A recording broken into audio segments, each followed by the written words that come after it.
Europe अब फिल्मों पर प्रतिबंध लगा रहा है। हाँ हाँ, बिल्कुल वैसे ही जैसे नाजी जर्मनी में हुआ था।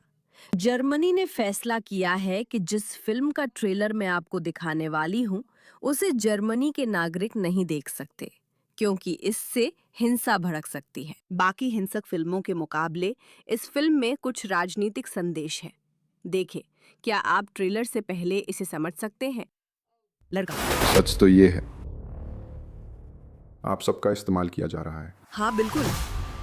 खुद न्याय करने वाला नागरिक न्याय का ऐसा रूप दे रहा है जो कई लोगों के अनुसार अधिकारी देने में असमर्थ रहे हैं। वह अपराधियों के साथ साथ उन ताकतवर लोगों को भी निशाना बना रहा है जिन पर अपराध बढ़ने देने का आरोप है। मेरे बारे में कई बातें कही गई हैं, इसलिए सोचा आपको मुझसे ही सुनना चाहिए। मैं यहाँ हूँ ताकि आप फिर से नियंत्रण पा सकें। राज्य, अदालतें, पुलिस। आपको लगता है उन्होंने आपका साथ नहीं दिया, पर ऐसा नहीं है। वे सिर्फ आपको नियंत्रित करने के लिए हैं। क्या आप न्याय चाहते हैं? अब फिल्म के इस मोड़ पर आपको खुद से पूछना चाहिए कि अगर ये सच नहीं है, तो जर्मन राज्य को इस फिल्म पर प्रतिबंध लगाने की जरूरत क्यों महसूस होगी? आपने लाखों एक्शन फिल्में देखी हैं, जिनकी कहानियां सरकारों के खिलाफ होती हैं, फिर भी वे कभी प्रतिबंधित नहीं होती। तो इस फिल्म में ऐसा क्या है जो वे छुपाना चाहते हैं? इंतजार करें। हाँ, चलो कुछ नया खून लाते हैं। सड़क पे चलो और तुम्हें चाकू मार दिया जाता है या लूट लिया जाता है। वो सच में एक हीरो है। हमें ऐसे और लोग चाहिए। तुम्हारा देश क्या करता है? कुछ भी नहीं। हमारी व्यवस्था नागरिकों की सुरक्षा में असफल हो रही है। वह सचमुच असली है। वो हमारे साथ खेल रहा है। अगर जो कुछ भी उन्होंने तुम्हें सिखाया है वो सब बकवास हो तो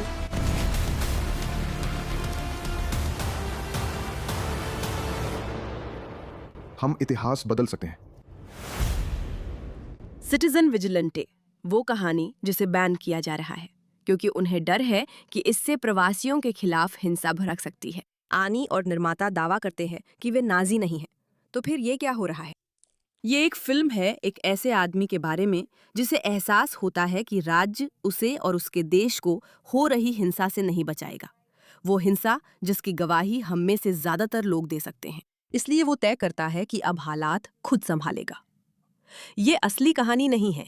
इसमें समस्या ये है कि ये अविश्वसनीय रूप से और अजीब तरह से ऐसा लगता है जैसे हम सब अपने अपने देशों में ऐसा कुछ होना चाहेंगे। हम किसी भी तरह से हिंसक खुद न्याय करने वालों के पक्ष में नहीं हैं। हालांकि ये विचार कि हमें अपने ही शहरों में इस हिंसा को बढ़ने देने वाली बुरी ताकतों के खिलाफ लड़ाई शुरू करने की जरूरत नहीं पड़ सकती। ये एक ऐसी बात है जिससे जर्मनी की सरकार इतनी अविश्वसनीय रूप से डरती है कि वे इस फिल्म पर प्रतिबंध लगाना चाहते हैं।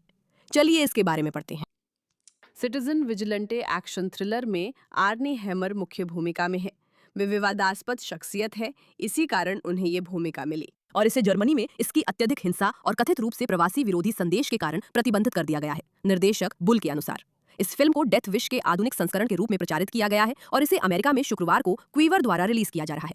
रेटिंग सिस्टम ने हमें जर्मनी में कोई रेटिंग देने से मना कर दिया, तो अब आप इसे केवल तभी देख सकते हैं जब आप इसे ऑस्ट्रिया या स्विट्जरलैंड से ब्लू रे में लाएं, ऐसा बुल ने डेली टेलीग्राफ को बताया।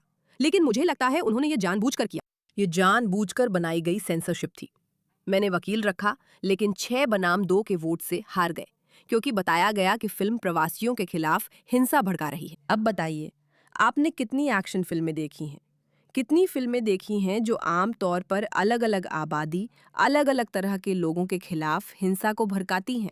आपने शायद बहुत सारी ऐसी फिल्में देखी होंगी जो बुरे गोरे आदमी, पैसे वाले आदमी या किसी बड़ी कंपनी के मालिक के खिलाफ होती हैं। और उन फिल्मों पर कभी बैन नहीं लगता क्योंकि हम समझते हैं कि वे सिर्फ फिल्में हैं और उनका मकसद सिर्फ एक्शन दिखाना है। यहाँ जब कहानी असली लगती है तो जर्मनी को ये सोचने की बजाय कि कानून अपने हाथ में लेने वालों की कहानियां नहीं दिखानी चाहिए, सोचना चाहिए कि अगर इसकी इतनी जरूरत है और डर भी है तो शायद इस खुद न्याय करने वाले की बात में दम है। वे सिर्फ सेंसरशिप में विश्वास करते हैं।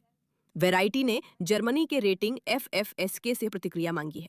सिटीजन विजिलेंटे, जिसकी शुरुआत एक माँ के अपने बेटे के सामने अपराधियों द्वारा चाकू मारकर हत्या किए जाने से होती है। उसमें हैमर ने सैंडर्स का किरदार निभाया है, जो एक आम आदमी है और कानून व्यवस्था के टूटने से गुस्से में है।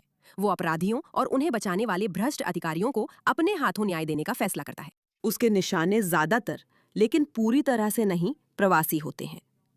फिर वे इस बारे में बात करते हैं कि हैमर एक समस्याग्रस्त व्यक्ति है। आर्मी हैमर को मुख्य भूमिका में कास्ट करने के फैसले के बारे में बात करते हुए, जिन पर 2021 में कई यौन शोषण के आरोप लगे थे, बॉल ने कहा कि ऐसा इसलिए किया गया क्योंकि वो एक बेहतरीन अभिनेता है और साथ ही उन्हें कैंसिल कर दिया गया था और वो काम करना चाहते थे और उन पर कोई औपचारिक आरोप या मुकदमा नहीं था। वो बस एक ऐसा आदमी था जो मशहूर था और उसने गड़बड़ की थी।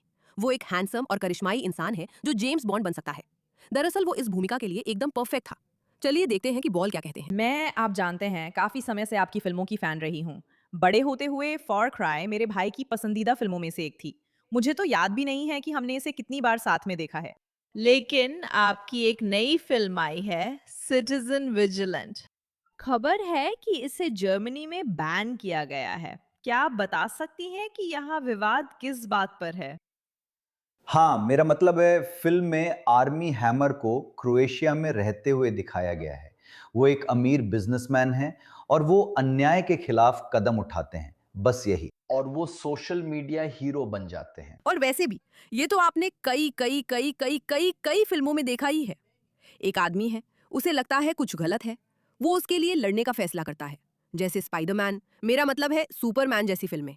स्पाइडरमैन को जर्मनी में इसलिए बैन नहीं किया गया कि वो बच्चों को दुनिया बचाने की सीख देता है, लेकिन इस फिल्म को बैन किया गया है। उनमें से एक चीज जो वो करता है, वो गैंग रेप करने वालों के पीछे जाता है, जैसे लोग वी। उन्होंने एक लड़की का गैंग रेप किया, एक 15 साल की लड़की का, और उसने उस लड़की से पूछा कि क्या उसे लगता है कि उसे किसी भी तरह का न्याय मिला है, और उसने कहा नहीं, क्योंकि हकीकत ये है कि यूरोप में युवा प्रवासियों द्वारा हो रहे बहुत से गैंग रेप के मामलों में वास्तव में अभियोजन नहीं हो रहा है। ये सच है। और वैसे मैं हॉलीवुड का जश्न मनाने के पक्ष में नहीं हूँ। मुझे लगता है कि फिल्मों में अक्सर बहुत बहुत खतरनाक संदेश होते हैं और मुझे ये पसंद नहीं है और मैं इसकी सराहना नहीं करती। मेरा मानना है कि अगर कहानी में संदेश है तो लोगों को उसे सुनने, देखने और खुद फैसला करने देना चाहिए। युवतियों की कहानी जिन्हें उनके साथ हो रही भयानक घटनाओं के लिए न्याय नहीं मिला है, बिल्कुल वही तरह की कहानी है जिसे आप हॉलीवुड फिल्म में देखना चाहेंगी। मुझे नहीं पता ये बॉल हॉलीवुड से है या नहीं, पर विचार वही है। आप बस जानना और कहानियां सुनना चाहती हैं। और भले ही ये काल्पनिक हो, हम सभी ने काल्पनिक फिल्मों को देखा है। ये बहुत ही हास्यास्पद है कि वे इसे बैन कर रहे हैं, लेकिन इसका सिर्फ एक ही कारण है, और वो भी एकमात्र कारण। ये एक ऐसी कथा सामने रखता है जिससे सरकार डरती है। लोग शायद खुद चीजें संभालना शुरू कर दे और राज्य पर भरोसा ना करे, क्योंकि राज्य भी समस्या है। यही तो वे बिल्कुल नहीं चाहते। वे अराजकता नहीं चाहते। तो किसी के भी दिमाग में ये विचार डालना भी ऐसी चीज है जिसे वे प्रतिबंधित करने के लिए तैयार हैं। दुर्भाग्यवश उनके लिए जितना ज्यादा आप किसी चीज को बैन करने की कोशिश करते हैं, उतना ही ज्यादा लोग उसे ढूंढते हैं। लोग आसानी से बच निकलते हैं। और 3 साल पहले जर्मनी के हैम्बर्ग में एक मामला था जहां 12 युवा प्रवासी थे, जैसे कि वे जेल भी नहीं गए और वे आज़ाद हैं और उसी शहर में रहते हैं जहां वो युवती रहती है जिसे उन्होंने बलात्कार किया था। ये घिनौना है और ये निंदनीय है, और ये एक ऐसी कहानी है जिसे बताया जाना चाहिए। असली कहानियां ही फिल्मों का कारण होती हैं। ये सिर्फ कल्पना की बात नहीं है। ये हमारे लिए दुनिया की उन चीजों को जानने का मौका है जिन तक हम नहीं पहुंच सकते। इस बैन की विडंबना है कि मुझे शायद कभी सिटीजन विजिलेंटी देखने का मौका भी ना मिलता, और शायद उसके बारे में सुनने को भी ना मिलता। अब जब वे इसे बंद करना चाहते हैं क्योंकि उन्हें नई बहस का डर है, इसलिए मैं इसे देखना चाहती हूँ। मुझे लगता है आप में से कई लोग भी ऐसा ही सोचते होंगे। ये पोस्टर है। अगर नील बर्ग की फिल्म इतनी सटीक है कि जर्मनी को उसे बैन करना पड़ा, तो शायद वो कुछ सही कर रही है। एक अमेरिकी आदमी यूरोप में प्रवासी बलात्कार महामारी के खिलाफ लड़ रहा है, क्योंकि यूरोपीय नेताओं ने अपने लोगों के साथ विश्वासघात किया है। 2026 में ये सब मना है। आनी हामा, सच में ये हैरान करने वाला है कि वे इसे बैन कर रहे हैं। क्या यही वे मूल्य हैं जो आप अपने बच्चों को सिखा रहे हैं? मैं उसे कुरान और परिवार के मूल्य सिखाता हूँ। मुझे माफ़ कीजिए कि हमने ऐसा किया। हमें लगा कि वो यही चाहती थी। आपको लगा कि वो चाहती थी कि आप उसे पकड़ें और झाड़ियों में खींच लें और पार्टी का हिस्सा बने? वो चाहती थी कि आप उसका मुंह अपने हाथ से बंद कर दें, जबकि आपके 7 दोस्त बारी बारी से उसका बलात्कार करें। उसे उन झाड़ियों से अपने हाथों और घुटनों के बल रेंग कर बाहर आना पड़ा। और अब वो हर दिन इस डर में जीती है कि आप और आपके दोस्त उसके साथ क्या कर सकते हैं, क्योंकि आपको बरी कर दिया गया है।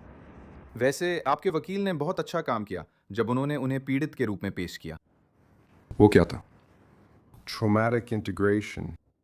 अब हमें सच में मनोवैज्ञानिक मदद और सहारा मिल रहा है। हम आगे बेहतर होंगे, ये मेरा वादा है। ये सही जवाब है। एकमात्र समस्या ये है कि उस घटना के बाद से आपकी सोशल मीडिया पर मैंने कोई पछतावा नहीं देखा है, या सहानुभूति भी, बल्कि मुझे लगता है आपने कहा था कि वो बलात्कार की हकदार थी। मेरा मतलब है, वे गलत कपड़े पहनती हैं और अपनी मिनी स्कर्ट से लड़कों को यौन रूप से उत्तेजित करती हैं, अपनी टांगे और छाती दिखाती हैं। आपने लिखा था कि वो इसकी हकदार थी। मैं इसे हटा दूंगी। क्या ये वही मूल्य हैं जो आप अपने बच्चों को सिखा रहे हैं? मैं उसे कुरान की शिक्षाएं और हमारे पारिवारिक मूल्य सिखाता हूँ। अगर ये आपके मूल्य हैं कि अमेरिका और यूरोप की महिलाएं कपड़ों के आधार पर बलात्कार की हकदार हैं, तो आप यहाँ क्यों आए?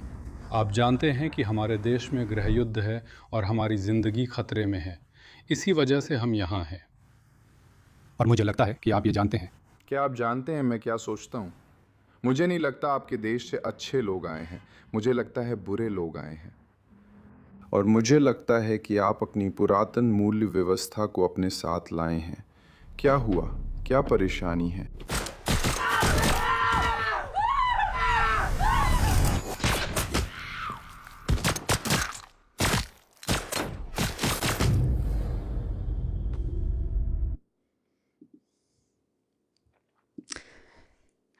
दुर्भाग्यवश वे फिल्में जो वास्तव में बहुत जटिल विषयों को दिखाती हैं, उन्हें देखना असहज होता है। हालांकि मुझे वो देखना पसंद नहीं आया और पता था कि वो नकली था, लेकिन क्लिप की शुरुआत की बातचीत बेहद महत्वपूर्ण थी। वो बातचीत जिसे सुनना, समझना और विचार करना जरूरी है। भले ही वो असहज लगे, लेकिन यही सच्चाई है जो हम देख रहे हैं। और यही वजह है कि जर्मनी ने इस फिल्म पर बैन लगा दिया है, क्योंकि उन्हें डर है कि लोग समझ जाएंगे कि हालात कितने खराब हैं और उन्हें लगेगा कि अब उन्हें खुद ही कुछ करना पड़ेगा। हम मानते हैं कि लोगों को कानून अपने हाथ में नहीं लेना चाहिए और हम हिंसा में विश्वास नहीं रखते, लेकिन हम लोगों पर विश्वास करते हैं। जो कुछ हो रहा है उसकी गंभीरता को समझना। जब आप पुनर्प्रवासन या ऐसे लोगों को हटाने की बात करते हैं जो हमारे नागरिकों से ऐसा व्यवहार कर रहे हैं, तो सहानुभूति सही तरीका नहीं है। क्या हिंसा इसका जवाब है? नहीं। पर क्या सहानुभूति इसका जवाब है? बिल्कुल बिल्कुल बिल्कुल नहीं। इस मुद्दे पर ध्यान देने के लिए धन्यवाद।